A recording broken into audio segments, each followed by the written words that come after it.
Hey guys, welcome back to Clownfish TV. This is Neon. I am not here with Geeky Sparkles, but we're going to give you another daily dose of dismal Disney. There's an article on Variety talking about how much trouble Disney actually is in because of their political stance in Florida. It's really interesting because they're not agreeing with Governor DeSantis at all, but they're also saying, hey, maybe Disney shouldn't have gotten involved in politics as much as they did. It's hurting them. It's absolutely hurting them. And then we're going to talk about Abigail Disney. Maybe we'll talk about Abigail Disney first. She called Walt a near fascist. He bordered on rabid fascism. This is Abigail Disney. Abigail Disney calling good old Uncle Walt, the guy who made the family something, made the family name mean something. Of course, her grandfather did too, Roy, but mostly it was Walt and Walt's vision that made the Disney family a name, a household name. And she has benefited from that. Talk about biting the hand that feeds you. She has benefited greatly from that, financially and in terms of clout in social circles. So we're going to talk about that. And there we go, guys. Dismal Disney for sure. So before we get into it any further, please subscribe for more pop culture news, views, and rants. Over 276,000 subs. Thank you for the support. Check out piratesandprincesses.net. That is where we put objective Disney and theme park news. Again, we talk a lot about Disney, having worked in and around the company for a number of years in various capacities. I don't know Abigail Disney. I've actually agreed with her in some cases. I don't think that Disney treated their employees very well during the pandemic. I do think that their executives are way, way, way overpaid. That being said, I'm sure her net worth is probably more than a lot of Disney executives.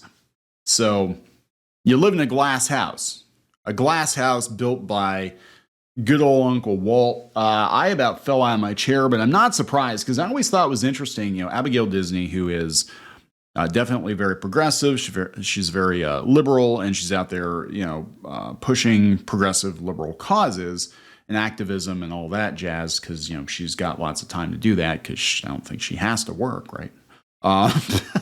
But clearly, because she closed her film company down, she had to lay off her staff. I hope she treated them better than Disney did.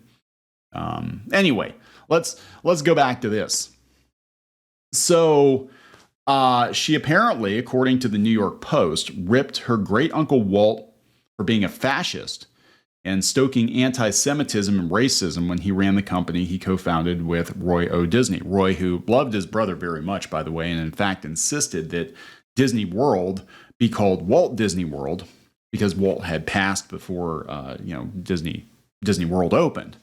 He bordered on rabid fascism. The 62-year-old heiress said of Walt Disney on Mark Maron's WTF podcast. That is a huge WTF. The wealthy film producer and activist spoke with Maron about her new documentary that takes aim at her family's company called The American Dream and Other Fairy Tales. Again, in some cases, I agree with her. I definitely do not agree that Walt Disney was a fascist. He was a flag-waving patriot. He was a man of his time. We can argue about some of his decisions, creative decisions or whatever, but he loved America. He hated Nazis. He would have punched Nazis himself. Disney told Maron that while her great-uncle Walt was a chaotic genius, he and his brother played up prejudices of the time. They weren't shy about delving into the stereotypes if it served them. Again, the Disneys were products of their time. In fact, we could have a discussion about Song of the South, and I can tell you Walt Disney did not set out to make a racist movie. Walt Disney loved the stories of Uncle Remus, and he was told by the NAACP that he probably didn't want to go there with it, but he did it out of earnest. He made Song of the South out of earnest. And speaking of which, I'm going to take time to remind you again that James Baskett, who played Uncle Remus in Song of the South, was technically the very first African-American male to ever win an Academy Award. Now, it was an honorary Academy Award, but by deleting Song of the South, you've basically deleted his accomplishment as well. And that's horrible. That's what modern Disney has done. They've deleted that accomplishment. Anyway, the Post reached out to the Disney company for comment. The Heiress noted that Disney positioned the wolf from The Three Little Pigs and the Big Bad Wolf as a Jewish peddler and named one of the wisecracking Black Crows from Dumbo Jim Crow. Again, the Disneys were products of their time. They were products of their time. The NAACP called out Disney when he made Song of the South in 1946, set in the Reconstruction era American South that reinforced racist stereotypes. When they made Song of the South, people from the NAACP came to the studio and said, please don't do it this way, please talk to us, noting that her family pushed ahead anyway. That is Walt Disney. Walt didn't give a shit. Walt did what he was going to do. Hey, Saving Mr. Banks, not their version of Saving Mr. Banks, but his actual interactions with P.L. Travers, a white woman, kind of went the same way. You don't tell Walt Disney what to do. Nobody told Walt Disney what to do. In some enclosed way, Disney is an American fascist fantasy. Mark Maron. Well, yeah, that's what it is, and it isn't, she replied. They were men of their time, but that's not an excuse. They knew. They knew. They knew what they were doing. They knew they were being racist. They knew they were being fascists. What the hell? Come on. Talk about biting the hand that feeds you. For God's sake. In recent years, the company has worked to scrub any traces of its controversial past, removing racist themes from Song of the South and updating Splash Mountain, the ride inspired by the movie. Now, the ride does not have the human characters in it. It's strictly the animals. Uncle Remus is not referenced. I don't think he's referenced. He's not in the ride. And I actually started out working on Disney Comics, working on Brer Fox and Brer Rabbit comic strips. They're huge overseas, especially Japan. Japan loves those characters. And they're good moral stories. And there isn't any racism in those stories. They're just funny animal comics. But of course, people like to remind you, well, it's from this movie, this horrible, awful, racist movie that was in 1946. And there were other movies that came out before and after that were infinitely more racist. They are still being shown. In some cases, they're being shown with a disclaimer. I personally, again, white man's take on it, don't understand why Disney can't just own it, that they did it, release it with a disclaimer like Warner did with Gone with the Wind, right? And say, look, this movie was made a very long time ago. It would never get made today, but it happened. And again, part of the reason for that is James Baskett. James Baskett, who is, to this day, technically the first black man ever to win an Academy Award. Look at that. Academy Award, right? First black man ever to win an Academy Award, died in 1948. And unfortunately, he was not allowed to attend the premiere of Song of the South because it was premiering in Atlanta and it was a segregated theater, which is horrible. So not only did he not get to attend the premiere of Song of the South, a movie that he got an honorary Academy Award for, but his accomplishment as the first black man to get an Academy Award has been completely erased. Thank you, Disney. Thank you, Disney, because you've made this movie go down the memory hole. Because you won't own it. You've deleted this man's accomplishment. You should be very proud of yourself. You're so progressive. So progressive. Aside from criticizing her family's business, Abigail Disney also revealed the similarities of her family to other American dynasties like the Kennedys, explaining that while the Disney family didn't have many tragedies, it did have addiction. That probably is true. We have our share of drugs. Drugs happen to all of us. If you talk about drugs and addiction and all that kind of thing, in any family where there's resources, you'll see that it's actually harder to get sober. It's harder to get sober when you have money. That's actually true. That is true, because in some cases people are like, I got to get off of whatever because I can't afford it. Can't afford my cocaine. I can't afford beer. So I better sober up because the beer's getting expensive. But if you have unlimited money, it's like, well, let's have as many designer drugs as we can afford.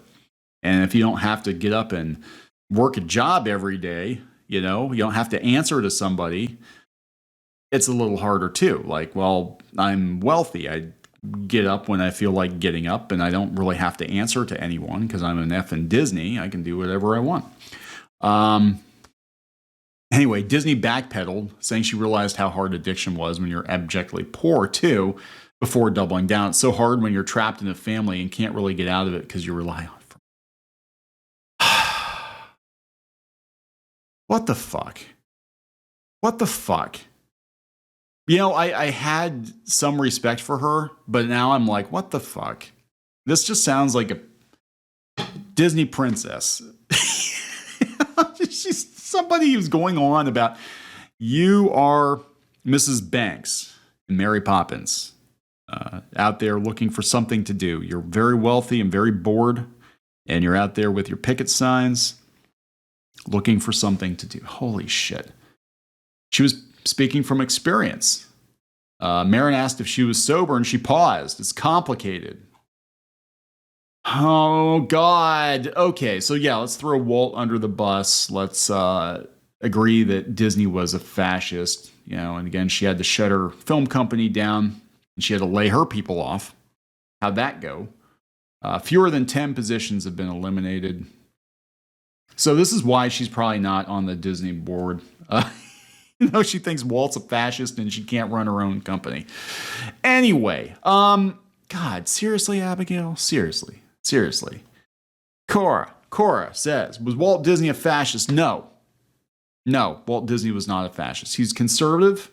He was a flag-waving, patriotic American with faults like any one of us. He was definitely a product of his time. A lot of stuff he said and did probably wouldn't fly today, but I think his heart was in the right place for the most part. And, people like to bring up that he didn't like communists very much. Now his company is being run by him. He really didn't. He tried to, out some of his animators, but that was more a personal vendetta.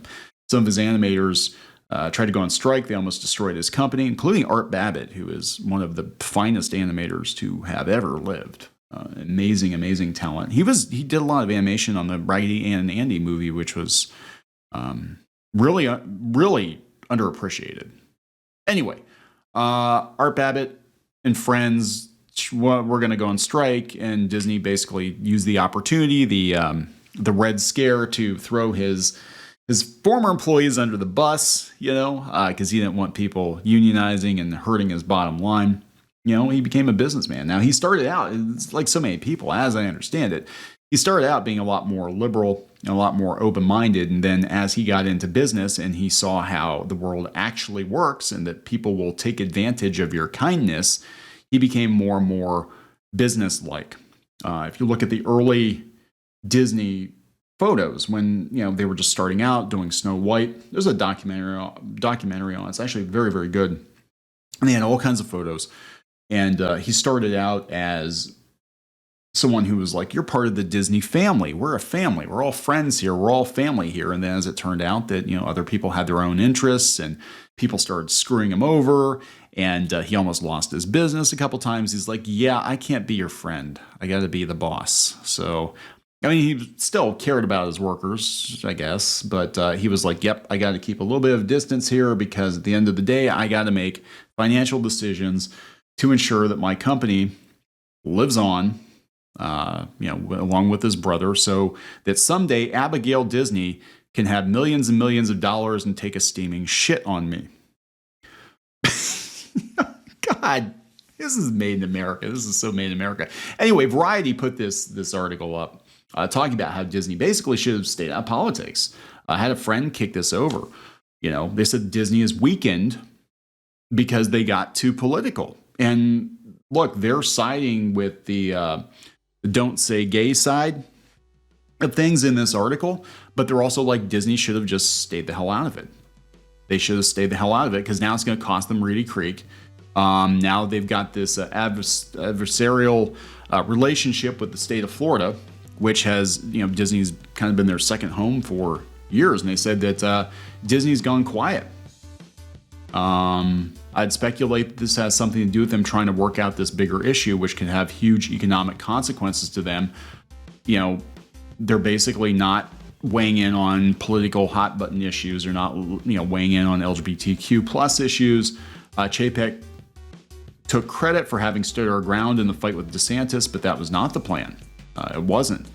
They said basically they got to kind of shut up and play ball with Florida if they want to keep their biscuit. But they're not really weighing in on the politics as much as they were. Now, you can see it reflected in the entertainment, but I think we're going to start seeing some of this stuff get walked back because Disney can't afford to piss off Florida. No, you freaking morons on Twitter. Disney cannot just pick up Walt Disney World, which is basically the size of San Francisco, pack it up and move it to Portland. That's not how it works. So they're getting too political is actually costing them. We've done multiple videos about this, but to have Variety called out too. And then the same week that Abigail Disney is out there taking a dump on Uncle Walt is really interesting. It's really interesting. A lot of bad PR for Disney. Anyway, we're going to wrap this up. Please subscribe for more pop culture news, views, and rants, guys. We'll talk later.